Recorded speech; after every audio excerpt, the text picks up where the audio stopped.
प्रारब्ध कर्म है। कर्म कितने प्रकार के होते हैं, पालकी को रुकवा दिया। पालकी को रुकवा दिया। नाहम विसंगे सुरराज वज्रा, मुझे इंद्र के कोई वज्र से डर नहीं लगता है, लेकिन ब्राह्मण का अपमान हो जाए उससे मुझे बड़ा डर लगता है। ब्राह्मण का अपमान नहीं बनना चाहिए। पालकी से नीचे उतर गए, कहने लगे प्रारब्ध क्या है? कहने लगे प्रारब्ध कर्म है। कर्म कितने प्रकार के होते हैं? कर्म 3 प्रकार के होते हैं, संचित, प्रारब्ध और क्रियमान। भैया तुम लोग ना सेटिंग करके यहां से ना अलग हट जाया करो, इन लोगों को भी देखना होता है। तो ऐसे इस प्रकार से लगाओ, ऊपर लगाओ या इधर उधर, जो बेचारी ना वो डिस्टर्ब होती है माताएं।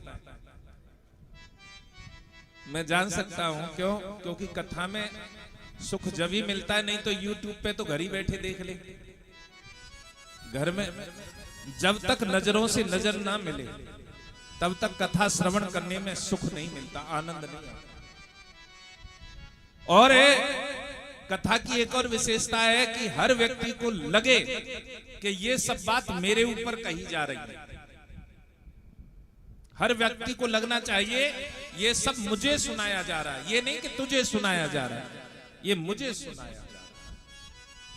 तो कथा सुनने का आनंद फिर बढ़ता चला जाता है।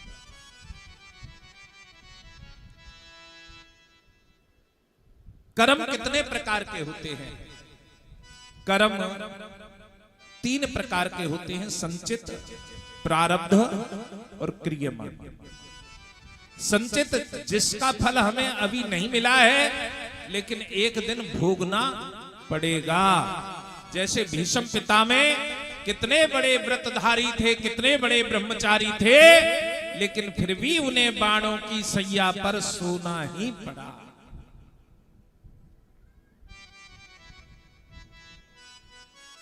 प्रारब्ध, पहले तो प्रारब्ध बनो और पाछे बनो शरीर।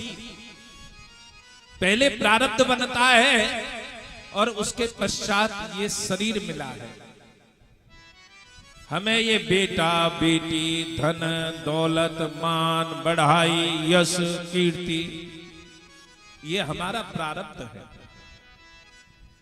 आयु कर्म च विद्यम च विद्या निधनमेव च पंचतानि सृजन्ते गर्भस्थेन देना।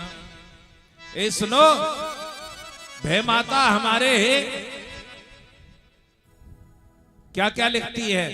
आयु, इसकी उम्र कितनी रहेगी।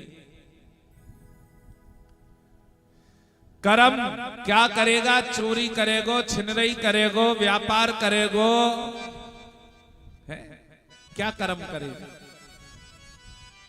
ये भयमाता ने लिखा है। आयु, कर्म, विद्या, कितना पढ़ेगा? पढ़ेगो कि स्कूल के ओटन ने ही दाग तो फिरेगो। 10वीं पढ़ेगो, 12वीं पढ़ेगो, LLB करेगो, PhD करेगो, डॉक्टरेट बनेगा, ये सब विद्या लिखी हुई है।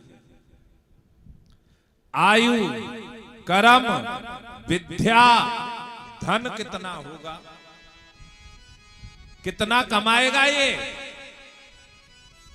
कर्ज में जावेगो या जोड़ जोड़ के रखेगो? मिट्टी में हाथ डालेगो सोनो बनावेगो या सोने में हाथ डाल के मिट्टी बनावेगो? ये धन। और मृत्यु, एक्सीडेंट ते मरेगो, जहर खाए के मरेगो, आग लगाए के मरेगो, के गोली ते मरेगो, कैसे मरेगा? ये भय माता ने लिख दिया है। ये है प्रारब्ध। और जो लिखा है उसे कोई भगवान का अलमस्त साधु ही मिटा सकता है और कोई नहीं मिटा सकता। प्रारब्ध और क्रियमान। क्रियमान कर्म